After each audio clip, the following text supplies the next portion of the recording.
नमस्कार दोस्तों, मेरा नाम है सागर सोलंकी और आप देख रहे हैं स्पोर्ट्स वर्ल्ड, जहां मिलती है स्पोर्ट्स से जुड़ी हुई सारी जानकारी, अनबीटेबल मोटिवेशन और इंडिया के लेजेंड्स की कहानियां। तो आइए वीडियो शुरू करते हैं। नमस्कार। अगर मैं पूछूं कि भारत का पहला व्यक्तिगत ओलंपिक मेडल किसने जीता, तो क्या नाम आता है जहन में?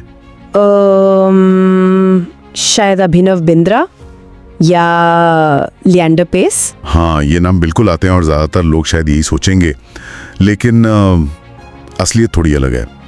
भारत का पहला व्यक्तिगत ओलंपिक मेडल इनसे बहुत पहले, मतलब दशकों पहले आ गया था। हाँ, 1952 हेलसिंकी ओलंपिक्स। बिल्कुल, 1952 हेलसिंकी। और ये कमाल किया था खशाबा दादा साहेब जाधव ने।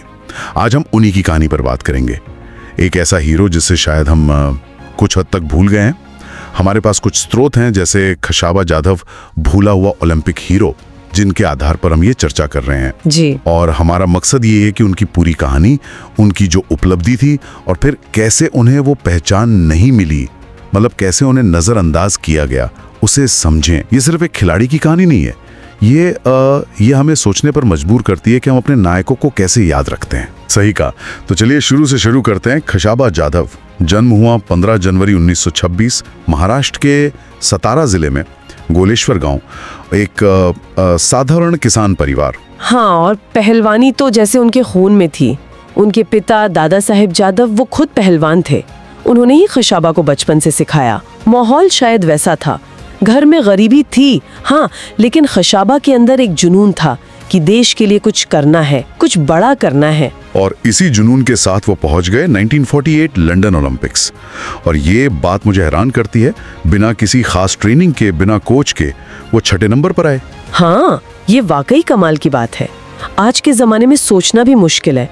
बिना प्रॉपर डाइट, बिना साइंटिफिक ट्रेनिंग, बिना कोच, और ओलंपिक में 6ठा स्थान। उस वक्त के लिहाज से तो ये बहुत बड़ी उपलब्धि थी। बिल्कुल, ये दिखाता है कि उनमें नैसर्गिक प्रतिभा कितनी थी।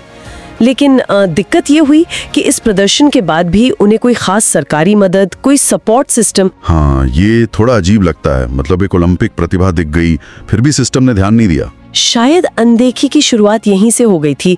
खैर, उन्होंने हार नहीं मानी, अपनी तैयारी अपने दम पर जारी रखी। और फिर आया 1952 हेलसिंकी ओलंपिक्स।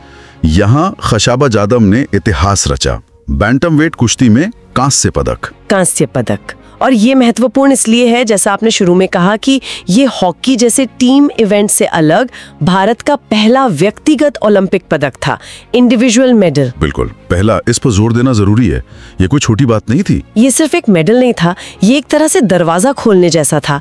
इसने दिखाया कि हाँ, भारतीय एथलीट अकेले भी दुनिया में बेस्ट को टक्कर दे सकते हैं। देश के लिए गर्व का पल था। लेकिन विडंबना देखिए, इसके बाद क्या हुआ? हाँ, वही, पदक जीतने के बाद थोड़ी पहचान तो मिली होगी, सम्मान भी हुआ होगा। थोड़ी बहुत मिली, ऐसा नहीं कि बिल्कुल नहीं, लेकिन वो स्थायी सुरक्षा, वो सम्मान जिसके वो हकदार थे, वो नहीं मिला। काफी समय तक तो कोई पक्की सरकारी नौकरी भी नहीं। अच्छा, ओलंपिक मेडलिस्ट को नौकरी नहीं? हाँ, काफी बाद में वो पुलिस फोर्स में सब इंस्पेक्टर बनी और कई साल सेवा भी की।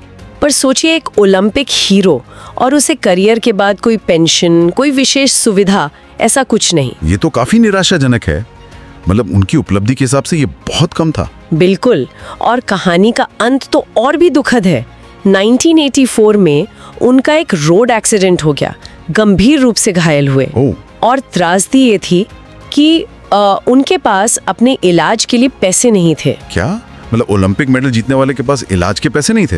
यही सच्चाई थी। उस वक्त शायद स्थितियां ऐसी थी, और ये सोचकर ही दिल दुखता है। और सबसे बड़ी, मतलब दिल तोड़ने वाली बात यह है कि 15 अगस्त 1994, जिस दिन देश आजादी का जश्न मना रहा था, उसी दिन वो चल बसे। पैसों की कमी, शायद सही इलाज ना मिल पाने की वजह से। ये कितनी बड़ी विडंबना है। एक तरफ देश आजादी का जश्न मना रहा है और दूसरी तरफ उसका एक नायक, जिसने दुनिया में देश का नाम रोशन किया, वो इस तरह गुमनामी और तंगी में दम तोड़ रहा है।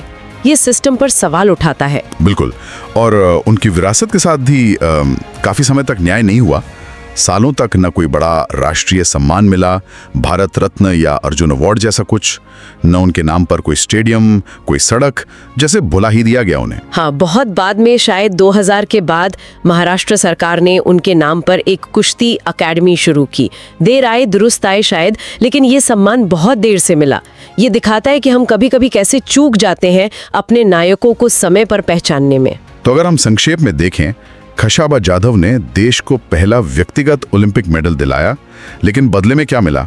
अनदेखी, संघर्ष और एक दुखद अंत। जी, और ये कहानी हमें याद दिलाती है कि नायकों को सिर्फ उनकी जीत के लिए याद करना काफी नहीं है, उनके संघर्ष, उनके साथ जो हुआ उसे भी याद रखना जरूरी है। कौन जाने आज भी कितने खिलाड़ी गुमनामी में हो जिन्हें पहचान और मदद की जरूरत हो। सही बात है, और ये हमें सोचने पर मजबूर करता है कि आज हम अपने स्पोर्ट्स हीरोज के साथ कैसा बर्ताव करते हैं। क्या वो स्थितियां, वो अनदेखी जो खशाबा जाधव ने झेली, वो आज भी किसी रूप में मौजूद हैं, या हमने कुछ सीखा है? ये एक सवाल है जो हमें खुद से पूछना चाहिए।